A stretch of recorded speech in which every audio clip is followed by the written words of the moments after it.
in what does my experience take place? Okay. Yeah? Okay, let's start with that. Okay.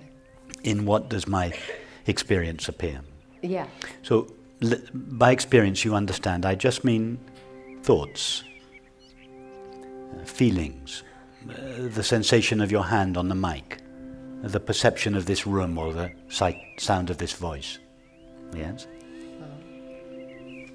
So would you agree that all your experiences, all these objects of experience, appear and disappear? Yeah. Would you agree that something that appears and disappears must appear and disappear in something or on something? Yeah.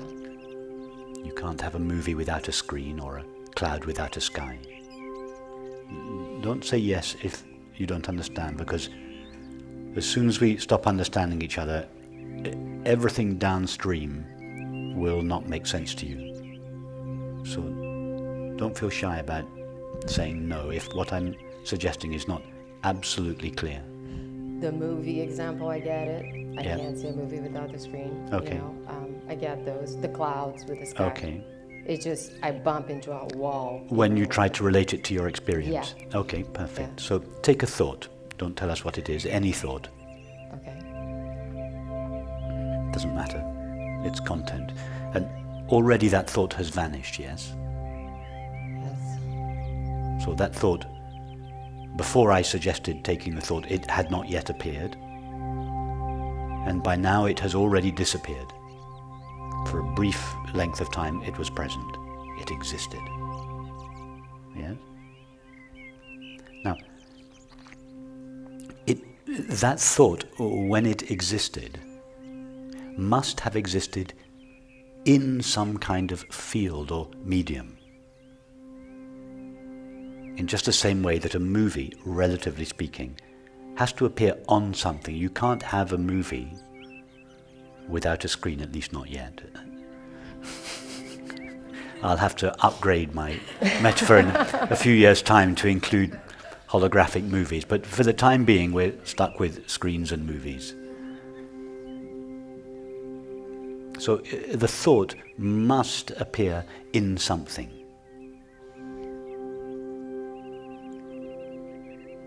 Do you understand that? It feels like it appears in my Sorry? head. It feels like it appears in my head. Well, hang on. Okay, so this is where you depart from experience when you say that. You say that thought appears in my head. Because it doesn't appear in that corner of the room.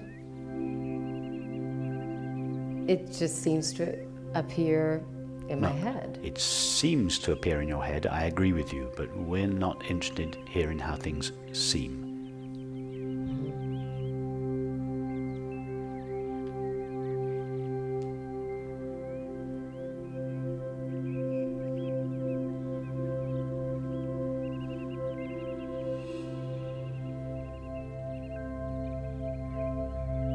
Has anyone ever found a thought in a head? Has anyone, a brain surgeon or someone just doing a brain scan, has anyone ever found, oh, there's a thought.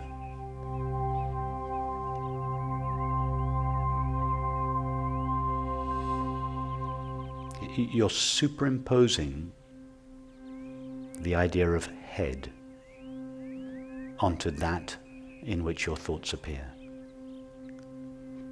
Is it your actual experience that your thought appears in your head?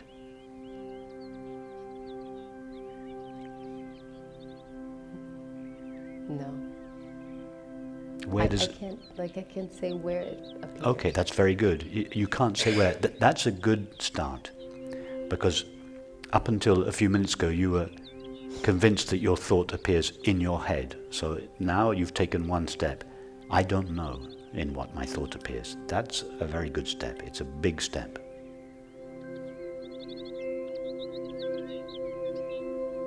It's the first step. I thought I knew that thoughts appeared in a physical head, but if I'm really honest, if I look closely, I cannot say that I actually experience a thought inside a physical head or a brain.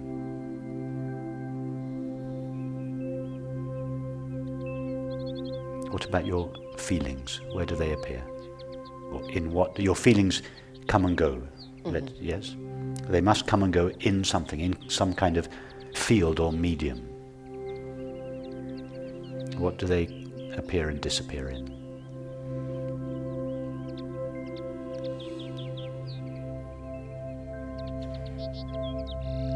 You are allowed to say, I don't know, for the time being, by the way. Okay. We'll remove this embargo just for this conversation. I don't know. Okay. I have physical sensations that accompany the feelings, and that's about what I can say about that. Okay, but what do those, what you call physical sensations, appear in? They also come and go. Oh, they do. What do they come and go in? Oh, the physical sensations are in my body for sure. Yeah. Like my chest or my stomach or in this area, if we don't put names on it. You say your physical sensations for sure appear in your body, but your experience of your body at this moment is itself a physical sensation. In fact, it's just a sensation. Oh, that's true. What does that sensation appear in?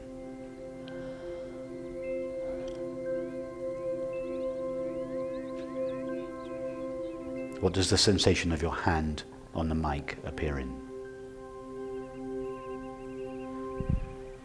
On my hand? Sorry? My hand? No, but your hand, your experience of your hand is itself a sensation. Yeah. What does that sensation appear in?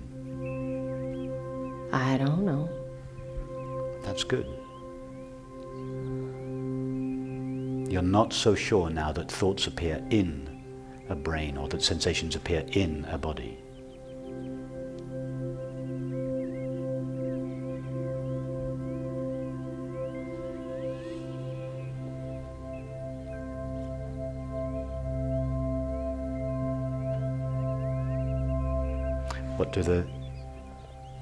What does the sound of my voice appear in? This sound is appearing and disappearing.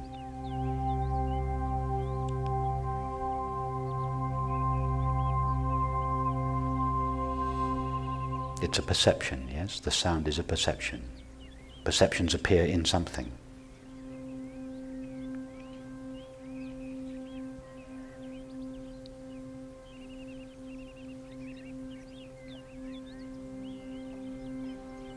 That's very good. You can't find it. That's a very good start. But at the same time, do you not feel that your thoughts and feelings and sensations and perceptions appear in you? Mm-hmm. So whatever this I don't know, whatever this medium that you're not sure what it is, you're not sure where it is, but nevertheless you call it myself. Your thoughts obviously appear in you, whatever exactly this you is. Yes? The sensation of your hand on the mic is obviously appearing in you. Your experience appears in yourself. Yeah. Even the sound of this voice is an experience in yourself. But it's attached somehow to this body, right? Because if I was at home right now, I wouldn't be having these Okay, but let's not go into, let's not speculate if you were at home. Let's just try and stay with your current experience. Okay.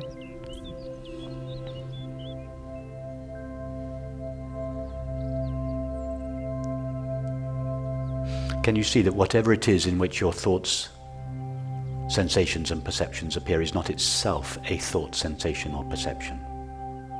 One thought cannot appear inside another thought, yes? Yeah. A thought cannot appear inside a sensation. Go to your sensations now and see if you can find any thoughts in the sensation. No. It's just, when you go to the sensation, it's just sensation all the way through. Yeah, you don't find little bits of thoughts floating around in the sensations. No. So whatever your thoughts, sensations and perceptions appear in is itself devoid of thought, sensation or perception. Oh, that's cool. Sorry? That was nice. Okay, perfect. I got that, yeah. That's perfect. That's a huge step already. That's what I mean when I say the sky in which the clouds appear is inherently free of clouds. In other words, the clouds are not essential to the sky. They come and go. They're not mandatory.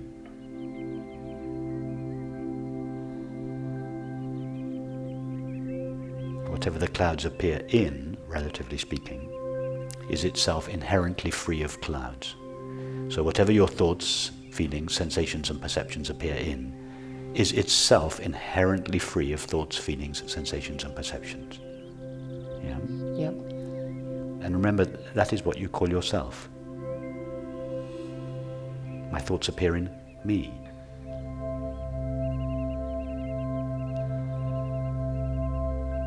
Yeah? Yep.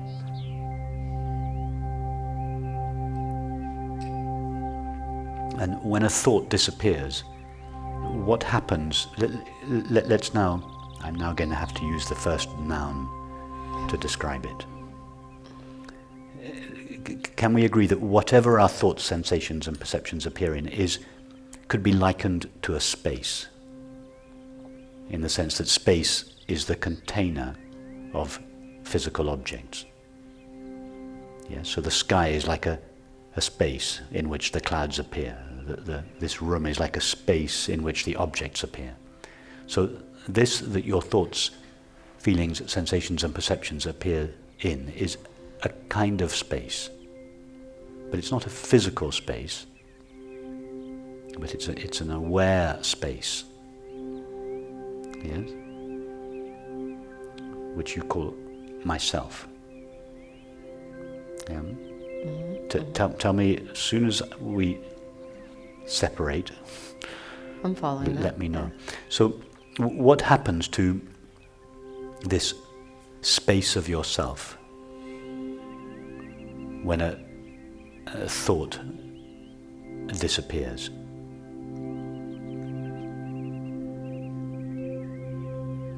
Nothing. Perfect. It's like asking what happens to the sky when a bird flies through it? Nothing.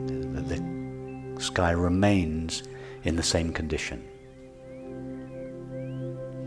Even when a thunderstorm passes through the sky, the thunderstorm doesn't leave any trace on the sky. Yeah. So the bird could be likened to one of your thoughts. The thunderstorm is more like one of your feelings. It lasts a little bit longer and it's a little bit darker. Yeah. So and it hangs around for longer, but nevertheless, the feeling appears in this. Let's just call it a space-like presence. Hangs around for a while and then it vanishes. What effect does it have on the space-like presence?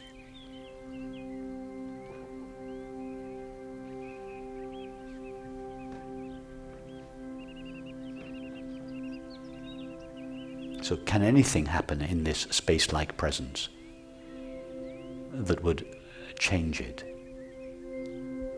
Change the space. Yes. Does any type of weather leave a permanent effect on the sky? Or does the sky always return to its original pristine condition?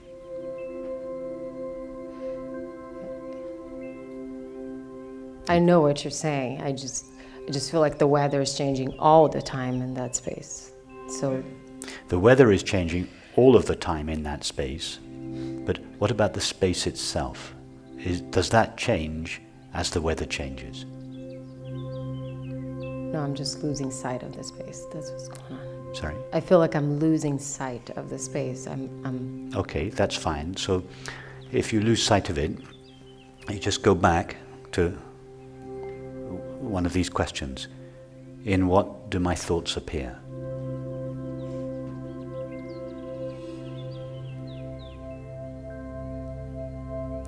Don't try to find that space. If I were to ask you now, direct your attention towards these flowers. Yeah, that's easy. It's easy. And what about if I were to ask you now, direct your attention to the tingling sensation at the soles of your feet? Got it. And if I were to ask you now, direct your attention to your most intimate thoughts and feelings. You can go there, yeah? Mm-hmm. Quite easy. Now, what if I were to ask you, direct your attention to the space in which these thoughts, feelings, and perceptions appear?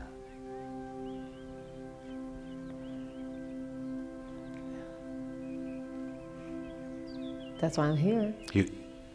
Sorry? That's why I'm here. That's why you're here. Yes, but that's right. But try specifically, in the same way that you directed your attention towards the flower, the sensation, or the thought, see if you can direct your attention towards the space in which they appear.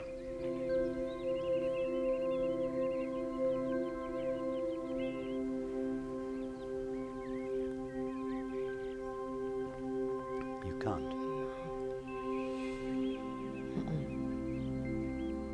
Can you, this is now a relative question, can you, if I were to ask you to direct your attention in turn to each of the people in this room? Very easy. Mm-hmm. Now direct your attention to the space of this room.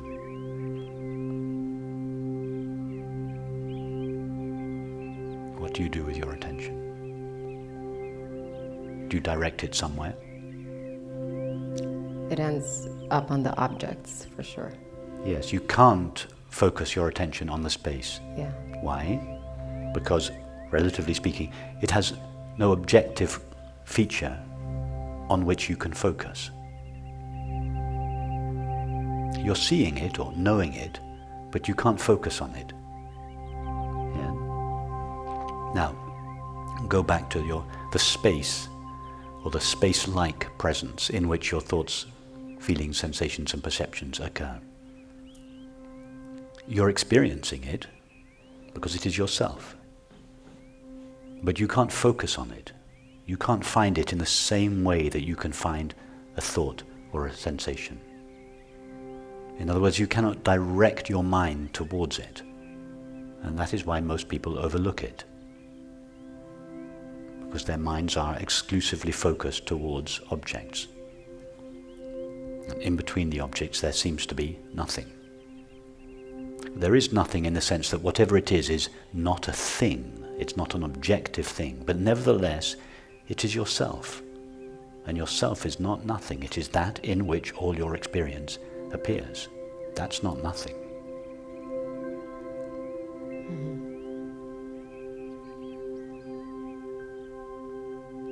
It is true that whatever that is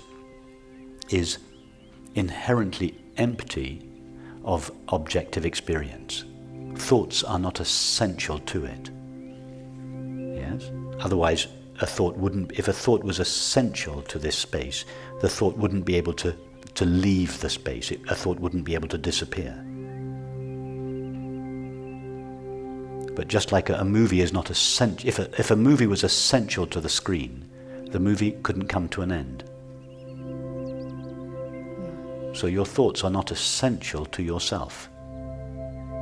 Because your thoughts are continually coming to an end, but you don't come to an end. You've been present all your life. You've been you all your life, yeah? When you were a 5-year-old girl, you called yourself me or I. It's the same I that you are now. Are you not essentially the same I that you are now? Although all your thoughts, feelings, sensations, and perceptions have changed innumerable times throughout your life. So what is it that is essentially the same? When you feel, I am the same person, what are you referring to? What is the same in your experience of yourself? not your thoughts, feelings, sensations and perceptions. That's true. So, That's true. Sorry, I keep no, it's okay. the It's mic okay. hanging down.